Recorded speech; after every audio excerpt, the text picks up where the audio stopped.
تصدق إن في طيارات فعلًا بيبقى راكب ورا عجل الهبوط بتاعها لوح معدن كده شكله غريب، بس ما تفتكرش إنه عشان يهبطوا على التلج، لأ، القطعة دي اسمها FOD deflector. زمان كان في طيارات كتير بتطلع وتهبط على ممرات ترابية أو فيها زلط، ولما العجل بيلف بسرعة بيطير شوية حصوات ممكن تدخل جوه المحركات وتبوظها. المهندسين وقتها فكروا في حيلة ذكية.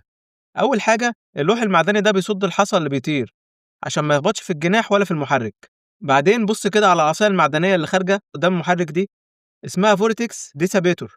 لما المحرك بيشتغل والطيارة لسه على الأرض بيعمل دوامة قوية بتسحب التراب والحصى ناحيته، فالعصاية دي بتتنفخ هواء قوي يفكك الدوامة دي وبيحمي المحرك من إنه يبلع أي حاجة. ولحد النهاردة في طيارات قديمة بتطير في أماكن زي ألاسكا أو القطب الشمالي لسه معتمدة على النظام ده علشان تقدر تطير وسط الظروف الصعبة. قول لي بقى رأيك، هل أنت شايف إن الطيارات الحديثة لسه محتاجة الحيلة دي ولا التكنولوجيا المتقدمة ممكن تحلها؟ وأخيرا لو عجبك الفيديو اضغط لايك وشير وتابعني وانتظر مزيد. شكرا.